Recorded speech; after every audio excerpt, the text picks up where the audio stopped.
అందరికీ జై భీమ్. ఈ మధ్యకాలంలో ఉండి ఎమ్మెల్యే, అదేవిధంగా బ్యాంకులకు అత్యంత ఆప్తుడైనటువంటి రఘురామకృష్ణరాజు గారు ఉండి నియోజకవర్గంలోని పెదపేట అనేటువంటి ఒక దళితవాడకి వెళ్ళి చాలా హంగామా సృష్టించారు. సో ఈ వీడియోలో ముందుగా నేను చెప్పబోయేది ఏంటంటే, ఇది అక్కడ ఒక రామాలయం ఏర్పాటుని వ్యతిరేకించే వీడియో మాత్రం కాదు. దీన్ని మీరు దృష్టిలో పెట్టుకోండి. అక్కడ జరిగింది ఏమిటంటే, ఈయన ఆ పెదపేట దళితవాడకు వస్తున్నారని తెలిసి అక్కడ గ్రామ పెద్దలందరూ చాలా ఆశగా ఆయన దగ్గరికి వెళ్ళారు. ఎందుకనంటే అక్కడ అనేక సమస్యలు ఉన్నాయి. ముఖ్యంగా బీసీ హాస్టల్ మూతపడిపోయింది. దానివల్ల బీసీ విద్యార్థులు చదువుకు దూరం అవుతున్నారు. బీసీ విద్యార్థులు అంటే వాళ్ళందరూ కూడా హిందువులే, వాళ్ళేమీ క్రైస్తవులు కాదు, మరొకటి కాదు. అలాగే డ్రైనేజ్ పాడైపోయి ఉంది. ఓపెన్ డ్రైనేజ్ సిస్టమ్ ఉంది, మీరు వీడియోలో చూడొచ్చు. చాలా మురికిగా ఉండి దుర్గంధం వెదజల్లుతూ అక్కడ ఆ ఓపెన్ డ్రైనేజ్ వల్ల వచ్చే వాసనే కాకుండా క్రిమికీటకాలు కూడా ఉన్నాయి. అట్లాంటి సమస్య ఉంది. అలానే తాగునీరు సమస్య ఉంది. కుళాయిలు అయితే ఉన్నాయి కానీ అందులోంచి వచ్చే నీరు తాగడానికి పనికిరాదు. అలానే చెత్త కుండీలు లేవు. చెత్త అంతా ఓపెన్ ప్లేస్ వేసి ఉంచడం వల్ల అక్కడి నుంచి కూడా వాసన రావటం, అక్కడ ఈ యానిమల్స్, ఈ పందులు కానీ కుక్కలు కానీ అక్కడ తిరగటం, ఇవన్నీ జరుగుతున్నాయి.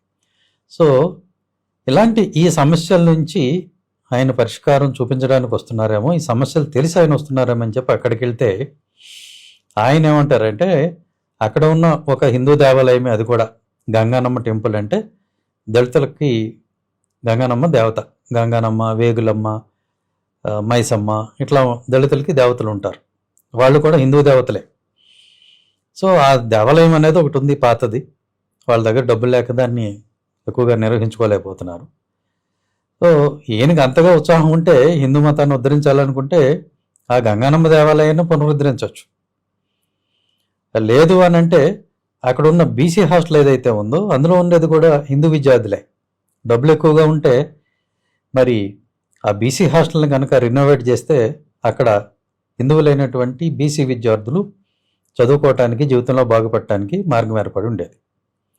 అయితే ఈయన ఈ సమస్యలేమీ పట్టించుకోకుండా అక్కడ ఉన్న ఒక దేవత దేవాలయాన్ని కూల్చేసి మరొక దేవుడి దేవాలయాన్ని కట్టిస్తానని చెప్పేసి వెళ్ళి అక్కడ వాళ్ళని దౌర్జన్యం చేయటం, మీ క్యాస్ట్ సర్టిఫికేట్లు ఏంటి, ఇలాంటి విషయాల్లోకి వెళ్ళటం జరిగింది.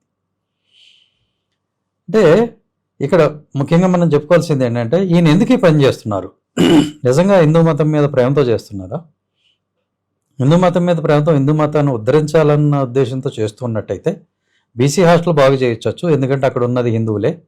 అలానే గంగానమ్మ దేవాలయాన్ని కూడా బాగు చేయొచ్చు. ప్రజల సమస్యలు తీర్చాలనుకుంటే ఇప్పుడు నేను చెప్పిన సమస్యలు ఎన్నో ఉన్నాయి, వాటిని తీర్చవచ్చు.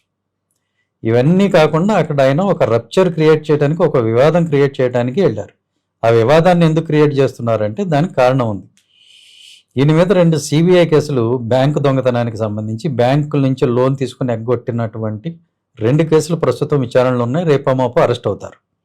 ఆ విషయం నుంచి దృష్టి మరల్చడానికి ఈయన హిందూ బంధు అనేటువంటి ఒక ముసుగేసు కోళ్ళని చూస్తున్నారు. దాంతో అందరూ కూడా ఈయన ఏదో హిందువులకి గొప్ప ఫేవర్ చేయడానికి వచ్చిన వ్యక్తి అని అనుకుంటారు. వివాదాలన్నీ కూడా ఇటువైపు తిరుగుతాయి, ఆయన మీదకి దృష్టి మళ్ళదు. ఇది ఆయన పథకం. గత 5 ఏళ్లలో కూడా అదే జరిగింది. సిబిఐ వారు 900 పైచిలుకు కోట్లు ఎగ్గొట్టిన, ఎస్బీఐ బ్యాంకుకి ఎగ్గొట్టిన కేసులో ఛార్జ్షీట్ వేశారు. గత 5 సంవత్సరాలు అంటే 2019 నుంచి 24 వరకు విచారణ జరిగింది. ఆ విషయాన్ని మనకు తెలియకుండా, మీడియా కవర్ చేయకుండా ఉండటానికి ఆయన జగన్ గారి ప్రభుత్వాన్ని విపరీతంగా తిట్టేవాడు. దాంతో ఈ మీడియా అంటే న్యూస్ పేపర్లు కానీ, టీవీ ఛానల్స్ కానీ వాళ్ళ దృష్టి అంతా కూడా కంప్లీట్గా వాటి మీద పడింది. అంటే ఈయన ప్రభుత్వాన్ని తిట్టే తిట్ల మీద పడింది, కానీ ఈయన మీద అవుతున్న సిబిఐ ఎంక్వైరీ గురించి ఎవరు కూడా రాయలేదు. సో ఇలా ఉంటే ఈయన పన్నాగాలు, తన దొంగతనాన్ని కప్పిపుచ్చుకునేందుకు, తన వైపు దృష్టి మరల్చకుండా తను చేసిన నేరాల వైపు దృష్టి పడకుండా ఉండేదానికి ఇలాంటి ఎత్తులన్నీ వేస్తూ ఉంటాడు. అందరూ కూడా గమనించాలని కోరుతున్నాను. అలానే అక్కడ చాలామంది అంటారు అక్కడ చర్చ్ ఉంది, చాలామంది చర్చికి వెళ్తున్నారని. చర్చిలోకి ఎవరినన్నా రానిస్తారండి, ఎవరిని రావద్దని అనరు. కానీ వచ్చిన వాళ్ళందరినీ క్రైస్తవులని అనటం కరెక్ట్ కాదు. వాళ్ళు కూడా క్రైస్తవులని అనుకోరు, చర్చి వాళ్ళు కూడా. చర్చి వాళ్ళ దృష్టిలో లెక్క ఏంటంటే, క్రిస్టియన్ మతంలో వాళ్ళు బాప్తిజం తీసుకుని అంటే 3 సార్లు నీళ్ళలో ముంచడం, ఇట్లాంటి వ్యవహారం ఉంటుంది. ఆ పూజా విధానం ఏదో ఉంది, అది ఫాలో అయ్యి బాప్తిజం సర్టిఫికేట్ తీసుకున్న వాళ్ళని మాత్రమే చర్చి క్రిస్టియన్స్గా గుర్తిస్తుంది. ఆ లోపు ఎవరైనా చర్చిలోకి రావచ్చు, వినొచ్చు, పోవచ్చు. అంత మాత్రాన వాళ్ళు క్రిస్టియన్స్ అని చర్చి అనుకోదు. గౌరవనీయమైన మన ఆంధ్రప్రదేశ్ హైకోర్టు కూడా అనుకోలేదు. ఆలోకం సుధాకర్ బాబు వర్సెస్ స్టేట్ ఆఫ్ ఆంధ్రప్రదేశ్ జడ్జిమెంట్లో అది స్పష్టంగా ఉంది. కాబట్టి ఇలాంటి అనవసరమైన విషయాల మీద దృష్టి పెట్టి అక్కడ అభివృద్ధి మీద కాకుండా, అలాగే ఎమ్మెల్యే అక్కడ చేస్తున్న అక్రమాలు, వసూళ్లు, పేకాట్లు, దందాలు, అలాగే ఆయన మీద ఉన్న సిబిఐ కేసులు, వాటిని పట్టించుకోకుండా ఉండేదానికి ఆయన వేస్తున్న ఎత్తుకడ దయచేసి ఎవరు కూడా మోసపోకండి. జై భీమ్, జై హింద్. Thank you.